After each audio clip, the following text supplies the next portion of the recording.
네. 그러면 인사하고 시작을 하도록 하겠습니다. 네. 안녕하세요. 네. 수교론 문제풀이반 또 시간 또 잘 오셨습니다. 그럼 이제 강의를 이제 시작을 할 건데 여기 굉장히 많이 적어 놨습니다. 요거 얘기부터 쭉 한번 얘기를 하고 오리엔테이션이라고 생각하시면 되겠죠. 그래서 쭉 얘기하고 그 다음에 이제 어떻게 진행될 것인가 뭐 그런 얘기도 통틀어서 하도록 하겠습니다. 먼저 가장 중요한 건 질문 및 상담인 것 같아요. 확실히 이번 7, 8월 문제풀이 반에서는 이제 질문 및 상담 시간을 좀 많이 가지려고 생각을 하고 있고, 그래서 이제 심층적으로 이제 좀 저는 이명을 또 처음 본다든가 아니면 좀 몇 번 봤는데 어떻게 해야 되는가 이런 거. 여러 가지 질문 및 상담을 받을 건데, 제가 이제 블로그를 하고 있어요. 아시는 분도 계시고 모르시는 분도 계실 텐데, 그 네이버에 수학교육론이라고 치면 제 블로그가 나옵니다. 그래서 들어가셔서 솔직히 질문 게시판과 상담 게시판이 따로 있긴 한데 아무 데다 적으셔도 사실은 상관없어요. 전혀 관련이 없는 포스팅에다가 그 밑에다가 댓글 적으셔도 저에게 다 알람이 뜨기 때문에 그럼 이제 상담을 받으시면 되고, 기본적으로 이제 상담은 여기 한 2시에서 4시까지 상담 다 하시더라고요. 상담을 다 하시는데, 이제 저희가 이제 수업을 이제 9시 반부터 이제 진행을 하고, 그 다음에 기본적으로 이제 1시에 끝나요. 1시에 끝나면 이게 질문을 이제 처음에 하신 다음에, 그럼 이제 이때 이제 질문하시고, 그 다음에 이제 좀 질문할 게 많다든가, 좀 세밀한 이해가 좀 이론적 이해가 필요하신 분들은 2시에서 4시까지 남아서 또 질문을 할 수가 있습니다. 그때 다 하시긴 하는데, 그래도 부족하다. 그럼 이제 블로그에 언제든 요청을 하시면, 저는 따로 상담 요청을 하고 싶습니다. 그럼 이제 저랑 만날 약속을 잡으셔서 여기서 이제 상담하시면 되고, 그러니까 자유롭게 상담을 받도록 하겠습니다. 그러니까 어느 따로 날짜를 정해서 할 수도 있겠지만, 기본적으로 블로그에서 얘기를 하시면, 요청을 하시면, 그거 이제 조율해서 상담을 받는 걸로 하겠습니다. 그래서 이렇게 하고요. 질문도 아무거나 그냥 막 질문하셔도 됩니다. 그냥 평소에 질문하고자 하는 거 열심히 질문하시면 되고요. 그 다음, 이제 오리엔테이션 시간을 이제 진행을 하는데, 이제 매번 이제 수교론 문제풀이반 시간에는 문제를 풀고 이제 문제 해설 시간을 갖지만, 그 전에 앞서서 하나의 특별한 주제들을 가지고 계속 진행을 할 거예요. 오늘은 기입형 서술형 분석과 2018학년도 좀 문제 출제 분석을 이제 가질 거예요. 여기 강의 자료에 실어놨거든요. 그 다음에 이제 2주차에는 이제 논술형 분석을 좀 하려고 해요. 논술형 분석이 2016, 17, 18학년도 이제 논술형이 출제가 됐잖아요. 이제 그때 이제 논술형을 어떻게 이제 서술할 것이고, 이제 논술형에 대해서 내가 어떻게 대비를 할 것인가. 이번이 아시는 분도 계시고 모르시는 분도 계실 텐데, 전공 수학에서는 이제 마지막 논술형이죠. 이제 논술형이 이제 더 이상 내년부터는 이제 나오지 않고 올해가 마지막 논술형이에요. 그러니까 이제 깔끔하게 합격을 하셔서 논술형 잘 풀으셔야 되겠죠. 그 다음에 이제 3주차, 4주차에는 용어 자료 정리를 한 자료도 드리고 이렇게 진행을 계속 할 거예요.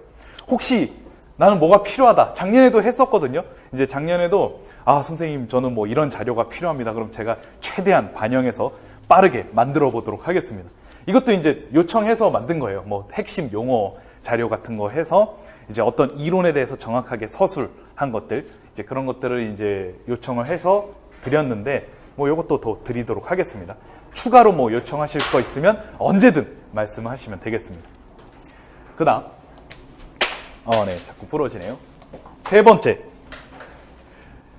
이게 이번 강의가 이제 영역별 문제풀이 반이다 보니까 이게 랜덤으로 막 출제를 하면은 너무 어려우니까 영역별로 출제를 해요. 그래서 이제 이번에는 수학교육의 발달, 그 다음에 수학과 교육과정, 수화연산에 대해서 출제를 했어요. 그럼 2주차에는 뭘 내겠습니까? 수학교육 철학과 대수 파트겠죠. 그러니까 미리 예습을 할 수가 있는 장점이 있습니다. 그래서 이제 미리 예습을 충분히 하셔서 이제 각 문제 풀이에 대응하실 수 있도록. 그럼 이제 6주차까지 쭉 그렇게 이어져요. 그럼 6주차에는 어떻게 되겠습니까? 이제 교재 연구 중심으로는 확률과 통계가 되겠고, 그다음에 이제 신론 중심으로 이제 수학과 평가 관련된 부분을 출제를 하겠죠. 그리고 7주차하고 8주차에는 진짜 랜덤으로 아무거나 한번 문제를 풀어보는 시간을 갖겠습니다. 그래서 이제 100문제 풀어보는 시간을 갖는다고 했죠. 그리고 이제 매주, 요게 또 중요합니다. 매주 첨삭 분석을 할 거예요. 제가 이제 여기 계신 선생님들 또 이제 답안지를 다 받고, 그다음에 이제 인강으로 수강하시는 선생님들도 아마 메일로 제출할 거예요. 그럼 이제 그거를 이제 다 첨삭을 해서 거기에서 이제 특이사항, 이제 중요한 부분이라든가 좀 이제 수학교육론은 이제 전공 수학과는 다르게 좀 서술을 해야 되기 때문에 좀 이제 표현적인 측면에서의 문제라든가 아니면 내가 하나 잘못 알고 있는 게 있을 수도 있어요. 그럼 이제 그런 것들을 이제 좀 분석을 해서 정확하게 서술할 수 있게끔 이제 얘기를 하려고 합니다. 그러니까 매번 2주차부터는 매번 첨삭 분석의 시간을 갖도록 하겠습니다. 특별히 이 첨삭 분석 시간에 논수령에 대해서 좀 얘기할 게 좀 많을 것 같아요. 특별히 이제 논수령 쓰는 양식이라든가 그런 거 포함을 해서요. 그래서 문제는 아까 얘기했듯이 기입형은 한 하나에서 두 문제, 서술형은 10에서 11문제 정도, 논수령은 이제 매번 한 문제씩은 풀어보는 시간을 갖도록 하겠습니다.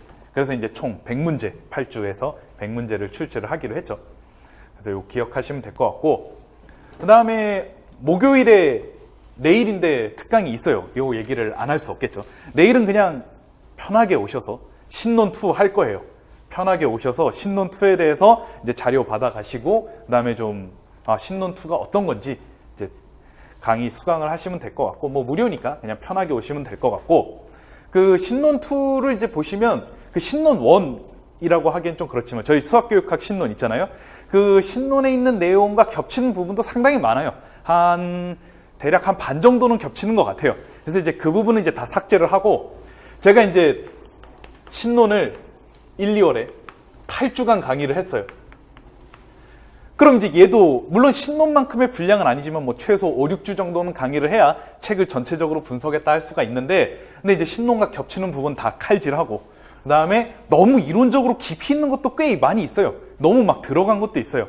그래서 이제 그런 부분도 다 칼질하고 임용시험과 진짜 관련 있는 부분만 이게 뭐랄까 이게 딱 막 뭐 뼈 발라내듯이 발라내면 딱 그 한 주간의 분량이 딱 나오더라고요. 그래서 그 부분만 딱 얘기를 할 건데, 특별히 우리가 이론적인 측면에서 개인화 배경화를 좀 생각을 해보시면 좋을 것 같은데, 학생들에게도 개인화 배경화가 중요합니다. 우리 명제 신론에서도 이제 명제 여기 예로 나오죠. 그러면서 이제 다각도로 접근하는 것을 보실 수가 있는데, 저희도 마찬가지예요. 다각도로 접근을 해야 됩니다.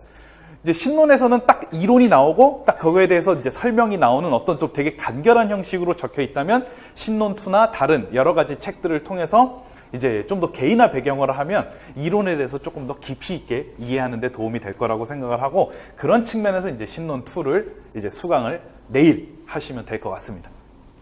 그 다음에 이제 목요일마다 특강이 있는데, 이제 내일은 신논2를 하고, 다음 주 목요일, 다다음 주 목요일에는 학교 수학의 교육적 기초가 이게 작년 말에 상중하로 나왔어요. 충격적인 사실인데 갑자기 3권이나 나왔습니다. 실제 이번에 작년 말부터 시작해서 수학교육학과 관련된 책이 6권이 나왔어요. 요거 3권, 그 다음에 신논2 하나, 그 다음에 또 문제를 풀어보는 또 수학교육학이라고 또 한 2권 쓰셨더라고요. 이제 그 부분은 이제 좀 더 생각을 해봐야 되는데, 학교 수학의 교육적 기초 상중하 요것도 이제 강의를 할 건데, 사실 이게 3권이나 되잖아요. 그럼 이제 이 한 권을 8주간 했으니까 얘는 24주를 해야 되지 않나 뭐 이렇게 생각할 수 있겠지만, 이 부분은 또 신논2하고 다르게 전공 수학적인 내용이 너무 많아요. 한 80%가 이게 우리가 어차피 이제 중고등학교 수학은 전공 수학, 즉 대학교 수학을 교수학적 변환을 해서 지도를 하는 거잖아요. 근데 이제 그런 측면에서 이제 이론적 토대가 되는 설명을 좀 많이 하셔서 한 80%는 칼질했어요. 어차피 전공 수학은 이제 정현민 교수한테 잘 들으시면 되고, 그 다 칼질하고 나머지 20% 중에서도 역시 또 불필요한 내용 또 삭제해서 임용시험과 정말 관계가 있는 것만 딱 뽑았습니다. 그랬더니만 2주간의 분량이 나왔어요. 이제 그래서 그 부분을 이제 수업을 할 건데, 이제 중요한 건 제가 이제 3, 4월에 심화반 강의를 했거든요. 이 심화반 강의를 할 때 7주하고 8주 차에 요 강의를 했어요. 그래서 3, 4월에 수강을 하셨다라고 하신 분들은 오시면 안 됩니다. 오시지 마시고 나중에 뭐 따로 질문하시고, 나는 안 들었다, 그 선생님들만 필요하다면 수강을 하시면 될 것 같습니다. 그래서 심화반 강의를 들으신 분들은 수강 대상이 아니에요. 물론 뭐 복습용으로 난 한 번 더 들어보겠다 할 수 있겠지만, 굳이 그럴 필요 없고 질문으로 충분히 메꿀 수 있을 거라고 생각을 합니다. 그래서 그 부분 질문하시면 되고요. 특별히 6번, 6번에 이제 별표를 해야 되겠네요. 6번이 좀 중요해요. 특별히 이 7, 8월 수교로 문제풀이반에서는 좀 이론에 대한 세밀한 이해, 이게 정말 굉장히 중요하다고 이제 생각이 돼요. 그러니까 1월에서 6월까지 이제 상반기를 이제 지나오면서 이제 수학교육론 이론에 대해서 어느 정도 그냥 뭐 파악하는 정도? 그래서 내가 뭐 딱 들으면 납득이 된다. 요 정도만 알고 계시는 선생님들도 많이 있을 거라고 생각을 합니다. 그래서 그 부분에 대해서 좀 내가 정확하게 한 대략 어떤 이론에 대해서 한 80%만 이해했다. 그럼 그 20%를 메꾸는 과정이 이번 7, 8월에 굉장히 중요하게 다뤄줘야 될 내용이에요.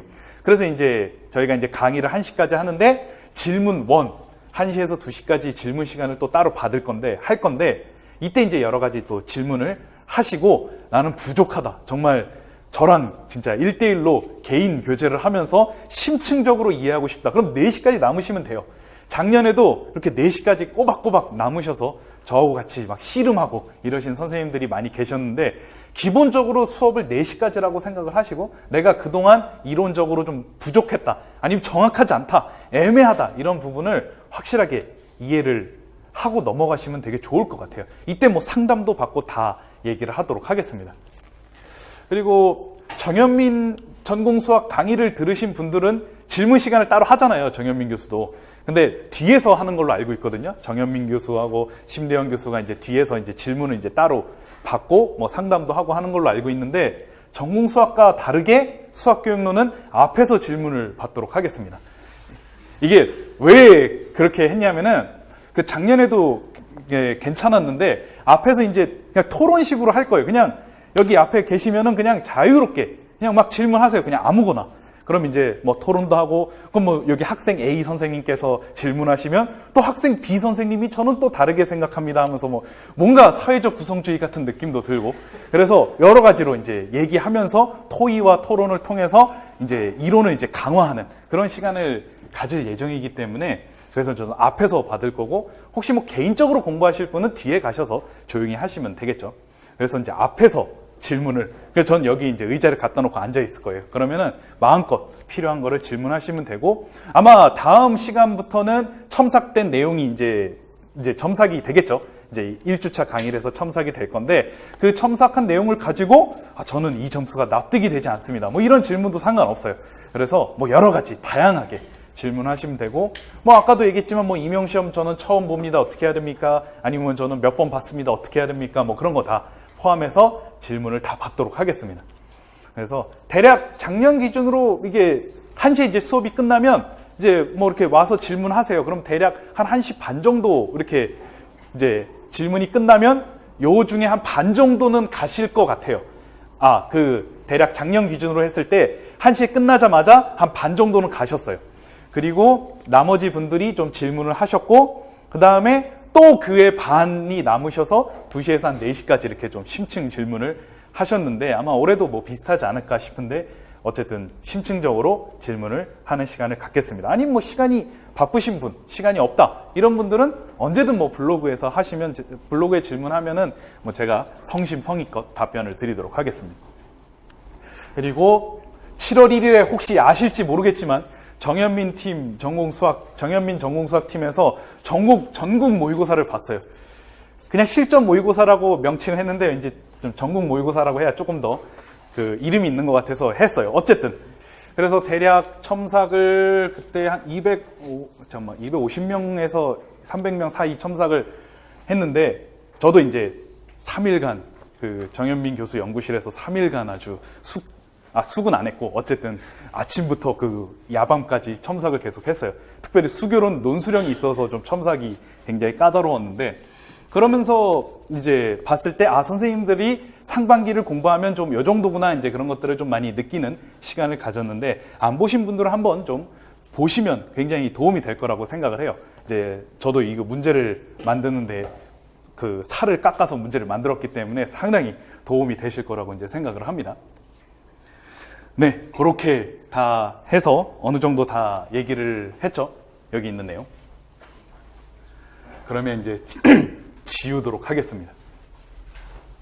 일단 내일은 시간 이제 되시면 오셔서, 근데 인강으로도 무료로 제공이 되는 걸로 알고 있어요. 안 되시는 분은 인강으로 하시면 되고, 되시는 분은 오셔서 이제 직접 제 얼굴 보면서 또 질문도 하고 그러면 굉장히 도움이 되기 때문에 직강으로도 또 많이 오시면 좋을 것 같습니다.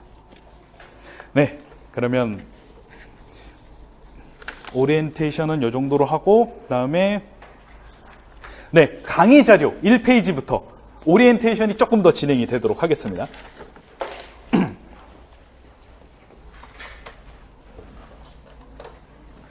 요거 하나, 그 5, 6월 마지막 강의 제가 첨삭한 자료가 여기 있거든요. 그 5, 6월에 이제 마지막 강의는 메일을 요청하신 분은 제가 이제 메일로 보내드릴 거고, 뭐 7, 8월에 또 들으실 선생님들 거를 제가 다 가져왔어요. 그래서 5, 6월에 수강하신 선생님들은 자신이 마지막 주에 첨삭한 자료를 가지고 가시면 되겠습니다. 그럼 이제 1페이지. 강의 자료 1페이지예요.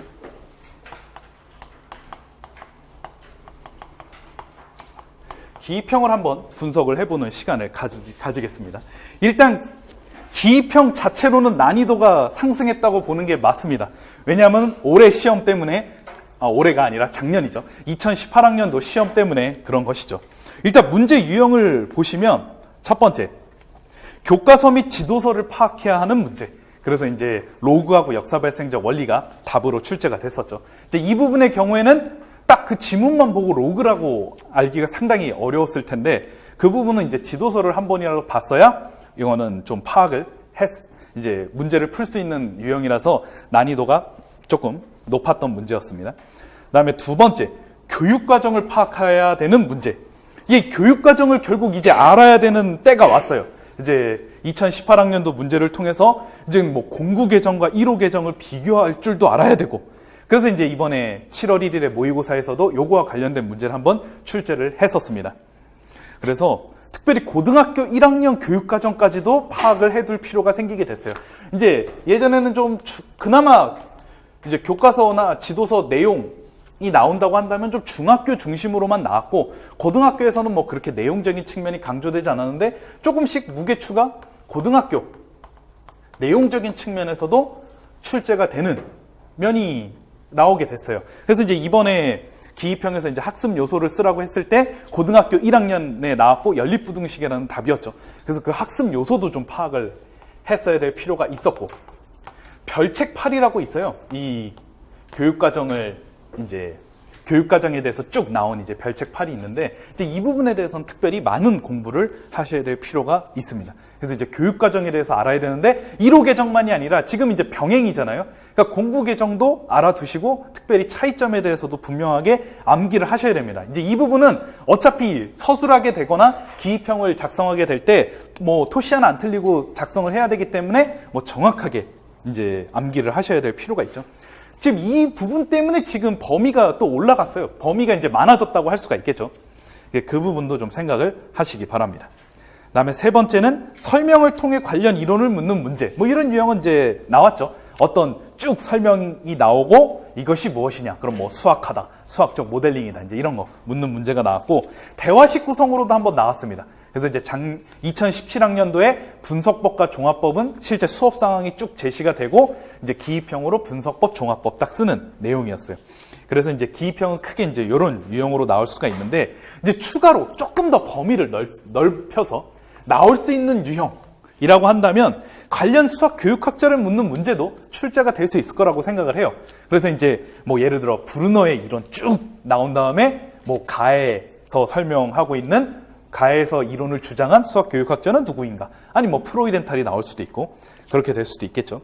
그 다음에 교과서 및 지도서에서 알아야 할 핵심 용어들이 나올 수도 있을 것 같아요.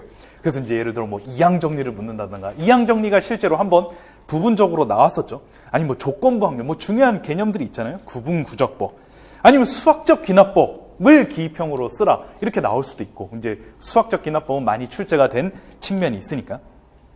그래서 이제 이런 부분은 좀 생각을 해야 되는데, 특별히 교재 연구에 나온 내용이 좀 우선적으로 출제될 가능성이 높은데, 수학적 기납법에 대해서는 이제 교재 연구에 이제 잘 제시가 돼 있어요. 그래서 이제 수학적 기납법을 처음 쓴 학자가 파스칼이라고 알려져 있는데 그 부분에 대해서 이제 얘기하고 있는 내용이 확률과 통계 부분에 나오죠. 그래서 이제 그게 그대로 이제 2017학년도에 문제가 또 출제된 적이 있습니다. 그걸 기억하시고, 그다음에 출제 유형은 한 개를 쓰는 유형도 있었어요. 딱 한 개, 기입형. 그러니까 딱 하나 2점이었죠. 근데 이제 대부분은 조금 기출 분석을 해보셨으면 이제 두 개를 쓰는 유형이 대부분 나왔었고, 하나당 뭐 1점씩 채점을 한다든가 그렇게 됐었죠. 그래서 아마 이번에 지금 7, 8월 수교론 문제 풀이반 기입형에서도 뭐 좀 두 개를 쓰는 유형으로 대부분 낼 거고, 설명식 구성 아니면 뭐 지금 1번 문제는 요게 바로 설명식 구성이에요. 그냥 딱 설명을 하고 가에서 얘기하고 있는 게 무엇이냐, 뭐 나도 쭉 설명하고 나에서 얘기하고 있는 것은 무엇인가, 뭐 이게 설명식 구성이라고 할 수 있고, 아니면 뭐 대화식 구성으로도 출제를 해볼 수도 있겠죠. 그다음에 두 번째는 교육과정과 관련된 문제를 또 주로 출제를 할 거예요. 이게 되게 또 중요하게 됐으니까 공부 개정과 또 1호 개정을 또 비교한다든가 학습 요소를 적는다든가, 이제 이 부분은 이제 제가 7월 1일 모의고사 때 한번 출제를 해서 이번에는 설명식 구성으로 한번 출제를 해봤습니다. 그래서 이제 기입형에 대해서 문제가 나왔을 때 어느 정도 예측할 수 있게끔 뭐 문제를 출제하도록 하겠습니다. 2페이지. 이제 서술형을 분석을 할 건데, 이제 최근 5개년이 아니라 최근 4개년이에요. 왜냐하면 2018학년도는 따로 할 겁니다. 좀 특이해요. 다른 어떤 좀 세팅된 형식이 아니었고 상당히 좀 적응하기 어려웠던 유형도 있었기 때문에 2018학년도는 좀 따로 하고 2014에서 17학년도까지는 어떻게 주로 출제가 됐는가 살펴보도록 하겠습니다. 이제 첫 번째, 이론 플러스 이론 유형이라고 해서 보통 이거죠. 이론 두 개를 묻고, 그 다른 이론 두 개를 묻고 얘 2점, 얘 2점, 딱 그런 느낌으로. 그래서 이제 이론의 의미 적고, 의미. 그 다음에 위에 수업 내용과 연관지어 설명. 뭐 의미 적고 위에 수업 내용과 연관지어 적고, 그러면 이제 딱 4점 되니까 괜찮잖아요. 그러니까 수학교육론에서는 이제 5점짜리 문제가 일단은 없을 것 같고, 그러니까 4점짜리 문제인데 서술형은, 그래서 이제 딱 4점으로 딱 출제하기가 좋기 때문에 그 부분 생각을 하시면 될 것 같습니다.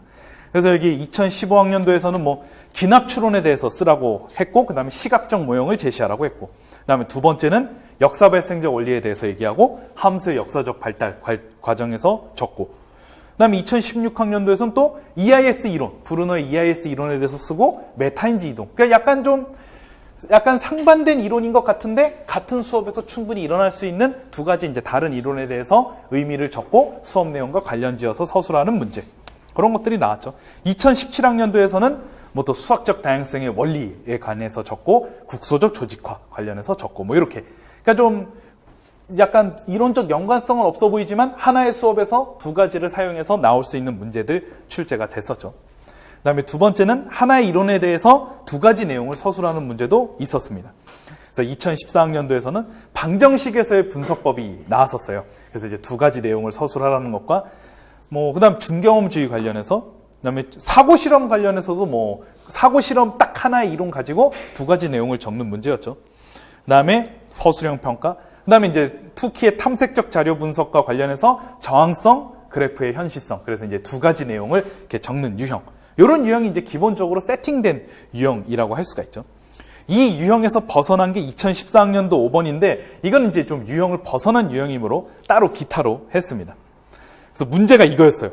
정수의 사칙 연산을 지도할 때 샘돌 모델의 약점, 수직선 모델의 장점, 수직선 모델의 약점, 귀납적 외사법의 장점, 이렇게 쓰라고 했는데 딱 문제만 보면 10점짜리 같은데 이게 3점이었나 그래요. 도대체 이걸 가지고 이런 거는 이제 그냥 좀 시간이 부족할 것 같으면 안 쓰는 게 낫을 정도로 상당히 굉장히 어려웠던 내용이었죠. 서술해야 할 내용이 배점에 비해서 너무 많긴 했지만 사실 이거 두 개로 나누면 뭐 충분히, 예를 들어 첫 번째 문제로 샘돌 모델의 약점과 보완할 수 있는 수직선 모델의 장점을 쓰시오 하면은 딱 서술형 한 4줄 정도로 나와요. 그 다음에 수직선 모델의 약점과 귀납적 외사법의 장점도 또 하나의 이제 서술형 문항으로 출제를 할 수가 있겠죠. 그렇게 이제 분석을 할 수가 있을 거고, 서술할 때 유의사항이 있어요. 이제 특별히 이제 7, 8월 이제 진행을 하면서 대략 이제 지금 상반기를 거쳐 왔을 때 24점이잖아요, 수교론이. 그래서 이제 기입형 2점, 서술형 12점, 논술형 10점. 그래서 이제 24점인데 대략 첫 번째 라인을 12점으로 보고 요 12점을 일단은 넘겨야 되는데 첫 번째. 물론 이것도 못 넘기면 안 되는데 이걸 이제 1차 목표로 합니다. 12점을 넘기는 걸 목표로 하는데 이 12점을 막기 위해서는 수업 상황과 관련지어 서술하는 연습을 많이 해야 돼요. 요걸 넘기려면 일단 내가 이론에 대해서 정확하게 파악을 하고 이 이론을 정확하게 파악하는 건 드러나 있는 이론들, 그러니까 되게 명확한 이론들이 있잖아요. 브루너의 EIS 이론이라든가, 뭐 프로이덴탈의 사고 실험이라든가, 딱딱 떨어지는 거, 뭐 딘지의 수학적 다양성의 원리라든가, 이거는 틀리지 않는 걸 목표로 해야 됩니다. 그래야 12점이 나와요. 이론을 정확하게 알면 자연스럽게 수업 상황과, 예를 들어 뭐 국소적 조직화라든가 상황과 관련지어 서술하는 건 그다지 어렵지 않습니다. 그러니까 이론을 정확하게 알아야 되는데 비교적 간단한 문제, 제가 방금 예로 든 것들이에요. 국소적 조직화 이런 거 뭐 굉장히 잘 알려진 그런 내용들이죠. 이거는 이제 어렵지가 않은데 이제 수업 상황과 연결지어 서술하기 어렵지 않은데 이거는 틀리지 않아야 됩니다. 이걸 안 틀려야 일단 논술형은 둘째 치더라도 최소한 서술이라도 완벽하게 해야 12점을 넘을 수가 있어요. 요게 이제 첫 번째 고비예요. 그러니까 이제 반을 맞기가 상당히 처음 이제 시험 치르시는 선생님들께서는 좀 어려울 수 있는데 이 12점이 처음 목표고 이제 그 다음에는 또 이 18점을 넘기가 또 어려워요. 두 번째 측면이 내가 이제 이 18점까지 맞는 분들은 어느 정도 논술형도 충분히 파악을 하고 그렇게 이제 하시는 선생님들입니다. 그래서 일단 첫 번째 하나의 고비를 넘기기 위해서는 뭐 여기 예로 드러났죠.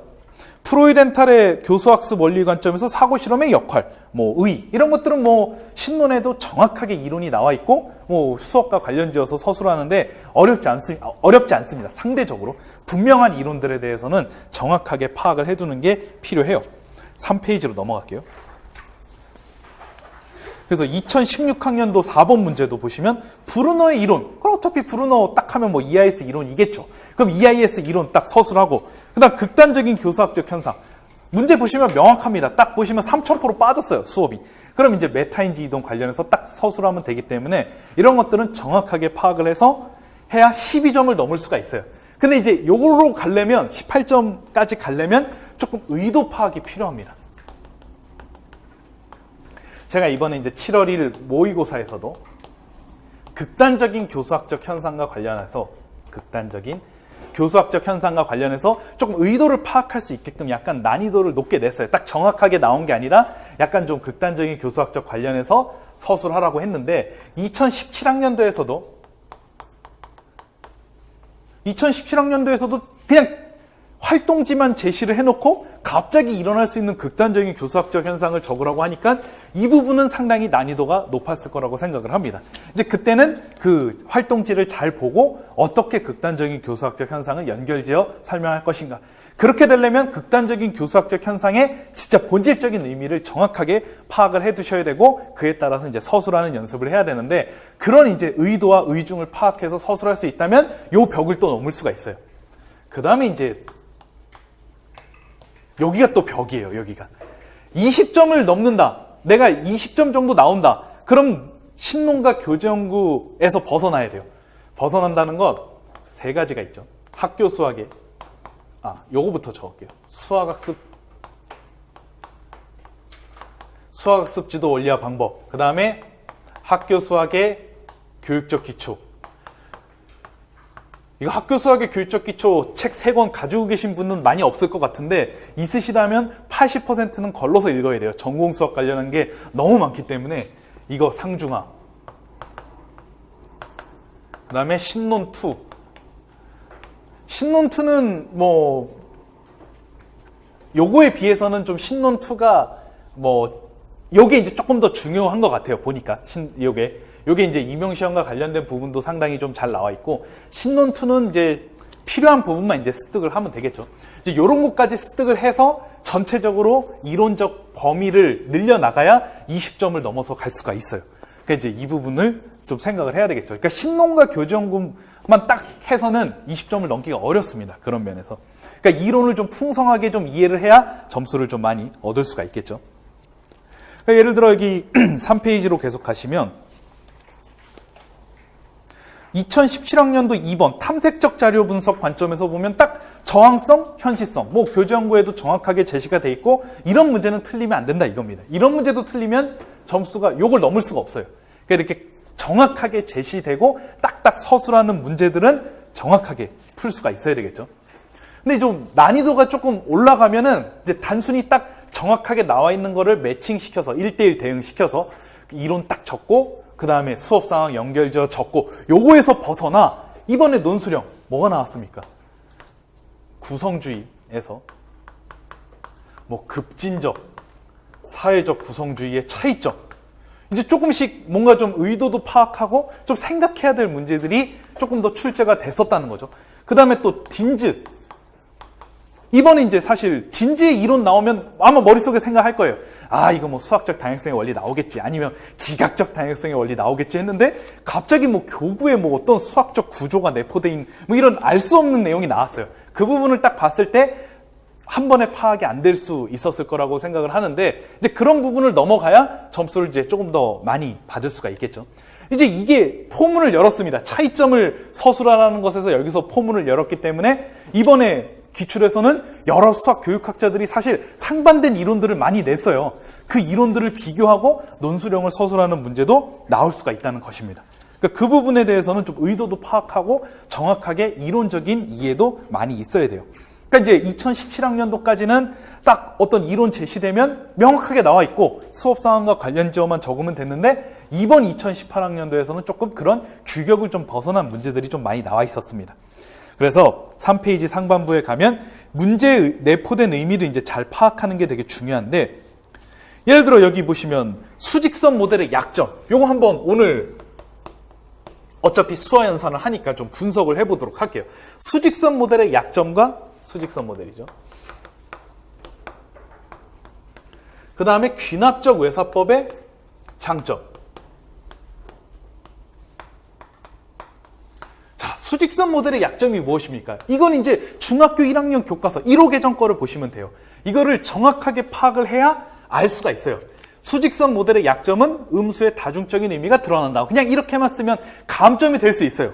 왜냐하면 좀 설명이 부족하다는 측면이죠. 그럼 이제 분석을 해야 돼요. 중학교 1학년 1호 개정이죠. 중학교 1학년에서는 정수의 사칙 계산을 어떻게 지도하느냐 세트 메뉴로 묶어서 지도를 하고 있어요. 세트 메뉴라는 건 덧셈과 뺄셈을 세트로 묶고 곱셈과 나눗셈을 세트로 묶어서 지도를 하고 있어요. 1호 개정을 보시면 이렇게 지도를 하고 있는데 세트로 묶었다는 건 이 두 개를 동시에 지도하는 건 아니에요. 그렇다고 해서 어떻게 지도하냐면은 덧셈을 먼저 지도를 하고 그 다음에 얘를 덧셈의 역연산으로 지도를 해요. 곱셈을 먼저 지도하고 그 다음에 나눗셈을 역연산으로 지도를 해요. 자, 그렇게 됐을 때 덧셈을 지도한다고 했을 때 이제 우리가 음수라는 것은 이제 왼쪽을 향하다라는 의미를 가지고 있어요. 왼쪽을 향하다. 그래서 뭐 어차피 덧셈이니까 이걸 한번 생각을 해보시면 자꾸 다 부러지네요. 덧셈을 생각해보면 3이 이렇게 가잖아요. 수직선으로. 그럼 이제 마이너스 5는 무조건 이 방향이에요. 이거는 무조건 왼쪽이에요. 무조건. 덧셈을 설명할 때는 이게 이 원칙이 안 변해요. 그러니까 다중적인 의미가 안 드러나요. 하지만 곱셈을 설명할 때 문제가 되는 게 곱셈을 설명할 때 문제가 되죠. 이거는 이따가 또 풀어보셔야 되니까 자세히는 얘기 안 하겠지만 여기에서 이제 반대 방향이라는 의미가 여기에서 들어가요. 그러니까 정확히 말하자면 덧셈과 뺄셈에서는 약점이 안 드러납니다. 왼쪽을 향하다라는 기본적인 우리가 수직선을 처음 도입을 했을 때 뭐 마이너스 3은 이쪽 왼쪽 플러스 3은 뭐 오른쪽 그냥 이게 정해져 있는 규칙이었고 이게 덧셈에서는 안 드러나요. 그냥 무조건 얘는 무조건 왼쪽이에요. 그러니까 하나의 세팅된 개념으로 알고 있으니까 아무 문제가 안 되는데 곱셈할 때 문제가 됩니다. 이때 드러나요. 그러니까 수직선 모델의 약점이 본격적으로 드러나는 시기는 바로 곱셈과 나눗셈을 지도할 때입니다. 그러니까 덧셈과 뺄셈은 문제가 안 돼요. 그럼 이제 이때 문제가 되기 때문에 요게 보완할 수 있는 측면으로 서술이 돼야 됩니다. 그렇기 때문에 1호 개정에서도 곱셈을 귀납적 외사법으로 다루는 거예요. 귀납적 외사법으로. 특별히 곱셈을. 그러니까 덧셈과 뺄셈은 뭐 셈돌 모델도 있고 수직선 모델에서도 약점이 그다지 드러나지 않기 때문에 학생들이 받아들이는데 어려워하지 않습니다. 이건 이제 지도서를 보시면 잘 파악을 할 수가 있어요. 하지만 곱셈에서 문제가 드디어 드러나기 때문에 이때 반대 방향이라는 의미가 들어가고, 그 다음에 이제 뭐 뺄셈이라는 계산적인 측면에서도 문제가 되니까 결국 거기에서 약점이 분명하게 드러나는 건 곱셈과 나눗셈을 할 때예요. 그러면 귀납적 외사법의 장점은 이거를 보완할 수 있는 방법을 서술을 해야 되겠죠. 우리가 이제 귀납추론의 문제점 있죠, 분명. 귀납추론의 특징이라고 한다면 수학적 지식의 발견이에요. 이건 이제 폴리아가 얘기를 했던 것이고, 그리고 이제 개연성도 높은 추론이기 때문에 수학적 지식을 발견하는데 굉장히 중요한 도구가 됩니다. 그러니까 귀납추론의 특징을 뭐 개연성이 있는 추론이다 이러면 좀 부족하고, 왜냐하면 개연성이 있기 때문에 수학적 지식을 발견할 수가 있는 거예요.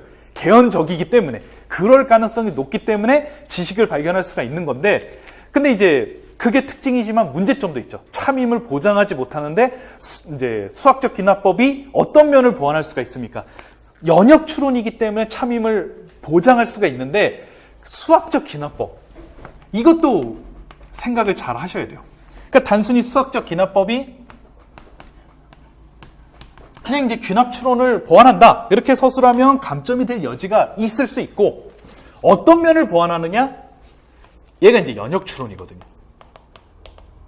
그러니까 참임을 보장할 수 있는 거를 보완할 수 있는데, 수학적 귀납법은 그냥 연역 추론이다 이러면 또 감점이 될 수도 있고, 여기에 중요한 게 들어가요. 수학적 귀납법은 한계가 있어요. 자연수와 관련된 명제에서만 연역 추론이에요. 그래서 대표적으로 피타고라스 정리 같은 거를 증명할 때 수학적 귀납법을 못 써요. 자연수와 관련된 명제에서 연역 추론인 것입니다. 그래서 자연수와 관련된 명제에서니까 어디에서 쓰는 것입니까? 수열을 지도할 때 쓰는 거예요. 그래서 왜냐하면 수열이 자연수에서 실수로, 뭐 우리가 고등학교에서는 실수죠. 자연수에서 실수로 가는 함수로 얘기를 하고 있기 때문에 자연수를 정의역으로 하니까 딱 이게 수학적 귀납법과 딱 그게 연결이 될 수가 있는 겁니다. 그러니까 자연수와 관련된 명제에서 연역 추론이에요. 그래서 이제 수학적 귀납법을 마음껏 쓰면 안 되고 피타고라스 정리 같은 거 못 쓰죠. 왜냐하면 자연수가 아니더라도 얘기를 하기 때문에. 그러니까 이제 이런 세심한 측면과 의도 같은 거를 확인하는 게 굉장히 중요하고, 계속 일로 넘어갈게요. 그럼 이제 귀납적 외사법의 장점은 곱셈을 설명할 때 이런 다중적인 의미가 드러나지 않습니다. 단순히 귀납적으로 추론을 해서 간단하게 표시를 하는 거니까. 6, 3. 그럼 이제 학생들은 혼란의 여지 없이 자연스럽게 이거라는 거를 아는데 어려움을 겪지 않습니다. 이게 귀납적 외사법이 이걸 직접적으로 보완하는 거죠. 보완한다는 건 뭐 우리가 집 같은 거 샀을 때 문제가 생긴 부분이 있다면 이 부분을 리모델링 하는 거죠. 바로 그 부분을 보완할 수 있는 걸 정확하게 지적을 해줘야 되는데, 곱셈을 설명할 때 다중적인 의미가 드러나니까 그 곱셈을 깔끔하게 해결할 수 있는 방법을 소개를 해줘야 돼요. 그 다음에 나눗셈은 어떻게 해결합니까? 곱셈의 역연산으로 가기 때문에 여기에서 이제 얘기가 되는 거예요. 수직선 모델은 나눗셈을 설명하지 못하는 건 아닙니다. 아시다시피. 하지만 끔찍하게 어려워요. 그 나눗셈을 곱셈의 역연산으로 설명하면 귀납적 외사법을 이용해서 깔끔하게 설명할 수가 있는 거죠. 그러니까 이제 이런 의도까지도 어느 정도 파악을 하려면 교과서와 지도서, 교육과정까지도 정확하게 이해를 해야 되는데, 그래야 이제 이런 고지를 달성할 수가 있겠죠. 솔직히 수학교육론에서 18점이 나오면 뭐 괜찮습니다. 점수적으로 봤을 때는. 물론 이제 내가 20점을 굳이 넘어야 되겠다. 그러면은 전공 수학을 아무리 공부해도 안 되시는 선생님들은 수학교육론에 열심히 들여야 되겠죠. 물론 교육학도 마찬가지고요. 하지만 웬만하면 최소한 18점 이상은 받을 수 있도록 열심히 하셔야 되는데, 그러기 위해서는 방금 얘기한 그런 의도와 그런 심중, 그런 것들을 좀 잘 파악을 해 주셔야 되는데, 특별히 뭐가 중요하냐? 이걸 하려면 교과서 및 지도서가 무지하게 중요해요. 이게 2018학년도 때문에 더 강조가 되기 시작을 했는데, 그러니까 우리가 수학교육론을 이제 얘기를 했을 때 보통 라인을 두 라인이라고 얘기를 합니다. 신론 라인. 그러니까 이론이죠. 그 다음에 교재 연구 라인. 왜 라인이라고 했는지 얘기를 할게요. 그 다음에 지도서 라인. 예전에는 뭐 요 두 개만 하면 뭐 충분히 뭐 됐었습니다. 충분히 점수가 나왔는데, 그러니까 수학교육론을 세 과목이라고 보시는 게 편하실 거예요. 뭐 실제로 전공 내용학, 교과 내용학 56점에 그 다음에 수학교육론 24점인데 정현민 교수는 9과목 지도하죠. 수학교육론을 3과목이라고 생각하시면 될 것 같아요. 수학적으로 3분의 1보다 넘으니까 더 중요하죠, 이게. 더 중요하다고 보시면 됩니다. 물론 이게 안 중요하다는 건 아니에요. 그만큼 수학교육론은 굉장히 중요한데 요 3라인으로 보셔야 되는데 신론을 중심으로 수학학습 지도 원리와 방법. 이제 이거는 이제 조금 내가 점수가 10점대 후반이 나오면 필수적으로 좀 공부를 하셔야 돼요. 임용과 관련된 굉장히 좋은 부분도 많이 있기 때문에. 그 다음에 이제 신론2는 아마 내일 강의 들으시는 걸로 깔끔하게 해결하시면 될 것 같아요. 그렇게 뽑아낼 게 많진 않아요. 어쨌든 근데 요 이론 라인 있고 얘랑 학교 수학의 교육적 기초 상중하 이 책이 3권이나 있지만 전체 분량의 10%만 하면 돼요. 나머지는 뭐 전공 내용학과 관련이 있어서 요 라인, 즉 이론을 실제 학교 현장에 적용하는 요 라인. 그 다음에 이제 지도서 라인에는 교육과정이 들어가겠죠. 그 다음에 뭐 교과서, 뭐 지도서에 교과서가 포함되어 있긴 하지만, 그다음 별책 8 여기 이제 교육과정 내용 나온 거죠. 요 라인.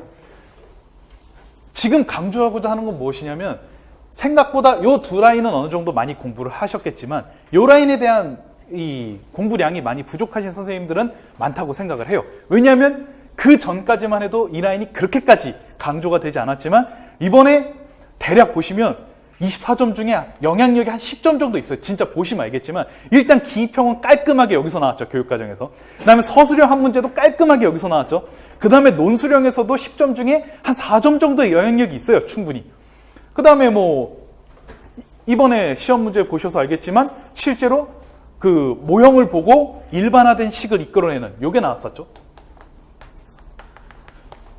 이거 모형만 보고 이거 이끌어내기에는 굉장히 어려울 수 있어요. 이건 지도서를 꼼꼼하게 보지 않는 한 고등학교 지도서죠. 그럼 이제 이게 눈치를 못 챘을 수도 있어요. 요거 묻는 문제였는데 그러니까 그만큼 이 지도서 라인의 영향력이 한 10점 정도 된다고 보셔야 될 것 같아요. 그래서 요 3라인을 열심히 공부를 하셔야 됩니다. 이 중에서 내가 부족한 게 있다면 그 부족한 거를 메꾸는 과정으로 갔을 때 점수가 높게 나올 수 있어요. 한 라인만 완벽하게 할 필요는 없어요. 그건 필요가 없고 부족한 게 있다면 골고루 균형 있게 공부를 하시는 게 굉장히 중요하다. 이 얘기를 이제 꼭 드리고 싶습니다. 그래서 여기 특별히 교과서 및 지도서, 아까 뭐 수직선 모델에 대해서도 얘기를 했지만 중학교 1학년 교과서를 좀 꼼꼼하게 볼 필요가 있는 거죠. 이번에도 1호 개정에서 나오는 뭐 좀 지도서 관련된 문제도 한번 출제를 해봤습니다. 처음 보시는 선생님들도 있을 거예요. 그럼 이제 전혀 못 풀 수도 있는데 그런 부분에 대해서 뭐 오늘 다 얘기를 해드리도록 하겠습니다. 그래서 이제 분석을 했죠.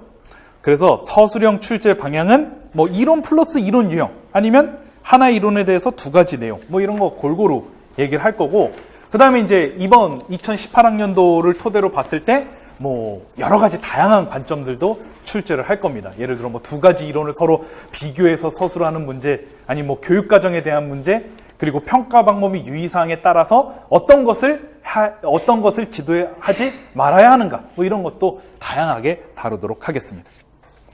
네, 이제 제일 중요한 2018학년도 기출문제 분석이죠.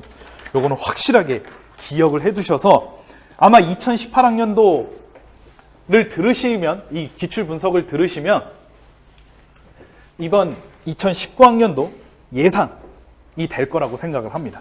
한번 살펴보도록 하죠. 첫 번째, 난이도에 대한 것인데 수학교육론은 일단 난이도가 유지되거나 상승할 가능성은 충분히 높다고 보는데 2가지 측면 때문에 그래요. 첫 번째, 범위 증가. 첫 번째. 즉, 요게 당당하게 어떤 새 라인의 하나의 라인으로서 구축이 됐기 때문에 요 범위가 증가했다고 보셔야 될 것 같아요. 실제적으로 교과서 및 지도서를 약간 좀 무시하거나 약간 좀 소홀히 하면 점수가 확 낮아질 수도 있는 그런 측면. 이번에 제가 7월 1일 모의고사 봤을 때 기입형을 그 학습 요소하고 그거 냈는데 거의 점수가 안 나왔어요. 아직 상반기라서 그랬을 거라고 저는 생각을 합니다. 그 부분은 좀 이해가 되는데 어찌됐든 정확하게 이 부분을 암기하는 것이 굉장히 중요해요. 많이 문제 출제할 거예요, 이 부분. 그래서 여기에 못지않게 이 라인도 많이 출제를 할 예정입니다. 그래서 이제 범위가 증가했다는 측면. 측면과 두 번째, 이론에 대한 폭넓은 이해. 이 측면. 그래서 2018학년도 문제를 분석을 해서 그래서 이제 제가 3월에서 6월 강의에 요 범위 증가, 요 측면 때문에 중학교하고 고등학교 지도서 분석을 철저하게 했어요. 요 때문에. 그 다음에 이론에 대한 폭넓은 이해를 돕기 위해서 3, 4월 수교론 심화반 수업에서 학교 수학의 교육적 기초 상중하 내용을 포함해서 그리고 수학습 지도 원리와 방법의 내용을 포함해서 이면과 관련된 부분 뽑아 심도 있는 이해를 했어요. 그러니까 단순히 딱 그냥 프로이덴탈 하면 뭐 무조건 뭐 수학화 그리고 뭐 사고실험 이런 게 아니라 뭐 딘지가 생각하고 있는 것이 무엇인지 교구를 통해서 어떤 것을 이제 이루고자 했는가 뭐 이런 것도 충분히 나올 수 있기 때문에 그 다음에 좀 아까도 얘기했지만 좀 상반된 이론을 비교하는 문제도 충분히 나올 수가 있겠죠. 그래서 이제 이번 이제 7월 1일 모의고사에서는 그래서 이제 손다이크와 소크라테스의 관점의 차이점에 대해서 논술형 서술을 하는 문제를 출제를 했었습니다. 자세한 건 얘기하지 않을게요. 안 보신 분들이 계실 테니까. 그래서 이제 그 부분을 생각을 해봤을 때 좀 이론의 차이점을 비교하기 위해서는 각각의 이론을 정확하게 알고 어떤 의도를 가지고 얘기를 했는지까지도 파악을 할 필요가 있어요. 그런 면에서 이론에 대한 폭넓은 이해, 이 측면에서도 난이도가 증가할 가능성은 뭐 높다고 봅니다. 물론 뭐 유지가 될 가능성도 있지만요. 그리고 이제 세 번째, 중학교에서 고등학교로 이동. 이 측면도 선생님들이 조금 반응하기 어려울 수 있을 거라고 생각을 해요. 맨날 이제 지도서 공부를 하면 당연히 중1, 2, 3 지도서만 공부를 했겠죠. 솔직히 말해서. 근데 고등학교 지도서 내용을 파악하지 못하는 이상 또 그 시험을 대처할 수 없는 그런 문제들이 좀 나오게 되면서 그런 면에서 상당히 이제 체감상 난이도는 높아질 수 있을 거라고 생각해요. 실제 출제위원들은 뭐 좀 비슷한 점수 나오겠지 했는데 실제 체감은 많이 들 수도 있을 것 같아요. 왜냐하면 이 두 개의 초점을 맞춰서 공부했다는 측면 그리고 중학교 지도서에 초점을 맞춰서 공부했다는 측면에서 이런 범위가 증가했다는 측면 이론에 대한 폭넓은 이해가 필요하다는 측면 고등학교 지도서도 열심히 해야 된다는 측면까지 포함을 했을 때 조금 더 이제 체감상 난이도는 높아질 가능성은 높다고 생각을 해요. 그럼 이제 상대적으로 전공 수학은 어떻게 될 것인가? 교과 내용학이죠. 이거는 이제 난이도가 유지되거나 하락할 가능성이 높은데 이게 수학교육론이 올라가면은 만약에 전공 수학도 올라간다. 그럼 커트라인이 쭉 낮아질 수밖에 없는 그렇게 되겠죠. 제가 그래서 커트라인을 봤어요. 2016학년도 이게 전국 평균인데 대략 53점, 57점, 67점이었어요.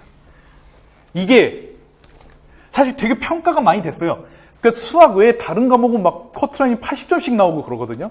근데 이게 너무 충격적인 커트라인이고 그 학습 의욕도 많이 상실되고 근데 이제 이렇게 커트라인이 갑자기 올라갔지만 약간 이제 긍정적인 평가가 좀 많이 있어요. 좀 그래도 이 정도는 나와줘야 되지 않겠는가 이제 이렇게 이제 생각을 하는데 그랬을 때 수학교육론의 난이도는 체감상 난이도는 올라가는데 전국 내용학까지 올라간다. 그럼 다시 일로 가는 거예요.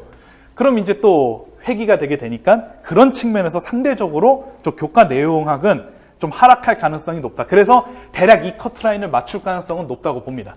2019학년도에서도 뭘 더 올라갈 수도 있죠. 70으로. 근데 어쨌든 60점대 후반 정도로는 유지가 되지 않을까 그렇게 이제 예상을 하고 있습니다. 그래서 어쨌든 수학교육론의 체감상의 난이도가 올라간다는 건 분명히 확실할 것 같기 때문에 그런 면에서 좀 다각도로 수학교육론 준비를 하는 것이 필요하다 이렇게 얘기를 드리고 싶습니다. 그 다음 최근 5개년 기출에 대한 이해 1번 2014-2015학년도는 사실 2014학년도에서는 논술형이 서론본론 결론에 세팅된 형태가 아니었어요. 그냥 서술형을 모아놓은 형태였는데 2015학년도에서는 수학교육론에서는 논술형이 출제되지 않았죠. 이게 공부에서 1, 3학년도까지 객관식의 문제가 있었잖아요. 객관식 문제가 있었잖아요. 이게 이제 바뀌면서 약간 이제 시행착오를 겪었다라고 보시면 될 것 같고 2016학년도부터는 이제 세팅이 됐죠. 그래서 기입형 한 문제, 서술형 세 문제, 논술형 한 문제로 고정된 형식이 정착이 됐죠. 2019학년도도 동일합니다. 이 형식이 동일해요. 근데 2018학년도에서는 시험 출제 방식이 좀 차이가 있었습니다. 아까 얘기했듯이 뭐 그냥 이론만 알아서 단순히 이론만 딱 정확하게 알아서 되는 게 아니라 이론도 좀 비교할 줄 알아야 되고 의중도 좀 파악할 줄 알아야 되고 그리고 각각의 수학 교육학자가 어떻게 얘기했는지도 좀 파악할 필요가 있습니다. 그리고 이제 2020학년도부터는 논술형이 없어지죠. 사실 논술형이 없어지는 거는 뭐 전공 수학에서 논술형이 없어지는 건 충분히 이해할 수가 있는 측면인데 일단 교과 내용학이라고 할 수 있는 전공 수학에서는 논술형을 출제할 의미가 없어요.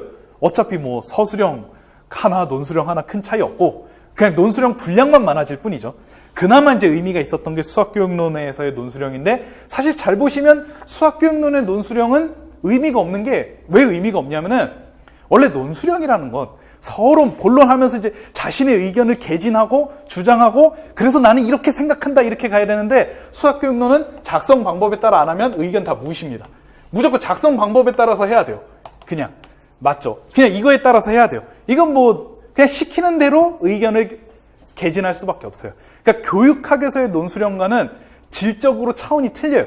내 의견 따위는 여기 없고 그냥 작성 방법에 따라서 해야 돼요. 그냥 그것밖에 없기 때문에 뭐 사실 그냥 서술형 한 3개 더 풀게 하는 게 훨씬 더 낫다는 거죠. 굳이 어차피 그냥 서론, 본론, 결론의 형식만 갖출 뿐 자신의 의견은 없죠. 그냥 교육과정 교수학습 방법의 유의사항에 있는 내용 딱 골라서 그냥 딱딱딱 맞게 그냥 적어야 되기 때문에 뭐 그런 의미에서 논술형이 없어지지 않았을까 이렇게 생각이 되고 2019학년도에서도 수학교육론의 논술형은 교육학에서의 논술형과 분명 틀립니다. 이걸 아셔야 돼요. 그래서 이제 2주차의 논술형 분석도 요 측면에 맞춰서 분석을 할 거고 간단합니다. 그냥 작성 방법 따라서 하면 돼요. 그냥 시키는 대로 하면 됩니다. 자신의 의견은 여기서 필요가 없어요. 그냥 시키는 대로 딱 하면 점수가 잘 나올 수가 있습니다. 그 부분 기억하시면 되고 그 다음에 이제 출제 방향 아까 얘기했듯이 요 지도서 라인 교과서 및 지도서, 교육과정 요 측면이 상당히 비중이 커졌다는 게 출제 방향의 처음입니다. 그래서 이제 기입형 1번에서는 교육과정 내용과 학습 요소를 쓰라고 했고 전공 서술형 9번에서는 다항식의 곱셈과 제곱 전개를 통해 세제곱 전개 지도를 했거든요. 그래서 A 플러스 B의 제곱을 토대로 A 플러스 B의 세제곱 전개를 지도를 했는데 이게 유의사항을 그대로 반영을 했어요. 다항식의 곱셈과 고등학교 유의사항을 반영을 했어요. 인수분해는 중학교에서 학습한 내용을 토대로 추가된 내용을 이야기한다. 이것 따라서 그대로 지도를 한 게 나왔습니다.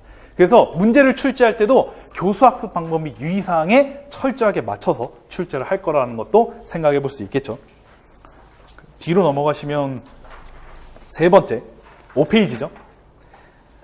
딘지의 이론과 교구의 사용에 대해서 나왔는데 수열의 합에 대한 지도 방식도 반영을 했고 그래서 이제 교과서하고 지도서가 굉장히 의존도가 높죠. 서술형 1번은 아예 뭐 대놓고 교수학습 방법이 유의사항, 평가 방법이 유의사항이 나왔고 논술형에서도 교과서에서 원주각을 지도하는 방식 그냥 그거 그대로 본문에 출제가 됐습니다. 그러니까 그거를 잘 반영을 했죠. 그래서 이 부분이 굉장히 강조가 되고 있다는 걸 다시 한번 확인하시기 바랍니다. 그 다음에 두 번째 출제 방향으로는 아까도 얘기했지만 신론과 교재연구에 초점을 맞춘 단순하게 이론만 파악하는 문제에서 조금 더 넓어져서 다양한 이론적 이해가 필요한 폭넓은 문제들이 많이 출제가 됐어요. 그래서 첫 번째 서술형 10번은 딘지의 문제가 이렇게 나왔어요. 개념 형성 이론의 관점에서 수학학습을 위해 교환된 교구 또는 구체물 속에 내포되어 있어야 하는 것은 무엇인지 쓰시오. 딘지 하면 뭐 수학적 다양성의 원리 나오겠지 했는데 그거하고는 좀 다르게 약간 다른 형식으로 좀 출제가 됐다는 거. 그래서 이제 딘지가 의도하는 바, 생각하는 것들 이런 것들을 제시해야 되는 문제가 출제가 됐습니다. 두 번째도 좀 약간 다른 포인트죠. 사회적 구성주의와 급진적 구성주의의 차이점. 그래서 상반되는 두 가지 이론을 비교하는 문제가 자주 출제될 가능성은 충분히 높을 거라고 생각하고 우리가 오스벨의 통합적 조정의 원리가 이거잖아요. 유사성과 차이점을 분명하게 하여 뭐 이렇게 하는 거. 이게 저희도 필요합니다. 저희도 유사성과 차이점을 구분해서 확실하게 수학교육론 관련된 이론들을 파악을 해두셔야 된다는 것이죠. 세 번째, 현실주의적 수학교육에서의 수학화의 의미, 논술형에서 출제가 된 건데 단순히 우리가 수학화라고 하면 트레퍼스나 뭐 프로이덴탈의 수학화만 생각을 해서 무조건 뭐 형식화된 일반화, 뭐 이것만 무조건 뭐 공식이 나와야 된다. 수학화의 마지막은 수직적 수학화를 거치면 무조건 공식화된 식이 나와야 된다 이렇게만 생각할 수 있을 것 같은데 문제 해결에서의 수학화 과정이 나오면서 상당히 많은 생각을 하게 됐죠. 문제 해결에서는 수직적 수학화 과정이 모델을 구축하고 문제를 해결하는 것이 수직적 수학화 과정이기 때문에 신론에도 잘 나와 있죠. 액자의 폭을 실제로 구하는 그것이 이제 수직적 수학화 과정이었기 때문에 그런 면에서 내가 잘 알아야 되겠죠. 단순히 수학화하면 무조건 공식이 나와야 된다. 그게 아니라 문제 해결에서의 또 수학화 과정은 또 다른 것이다. 이런 측면도 알고 계셔야 됩니다. 그래서 여러 가지 이론을 좀 심화적으로 좀 이해하면서 각각의 이론을 좀 비교하고 종합적으로 이해하는 것이 굉장히 필요하다. 그런 측면이 필요해요. 그래서 범위 증가 그리고 폭넓은 이해 이런 것들이 굉장히 중요하다는 측면을 기억을 해두시는 게 좋을 것 같아요. 그런 면에서 이제 난이도가 많이 올라가지 않았을까 이렇게 이제 생각이 됩니다. 네, 여기서 쭉 한번 분석을 해봤고요. 뭐 관련 이론 정리 및 해설은 한 타임 있다가 하는 게 맞겠죠. 또 문제를 풀어볼 시간을 가질 예정입니다. 그럼 이제 저는 오늘 한 타임은 여기서 끊고 다시 문제 풀 시간을 드리도록 하겠습니다.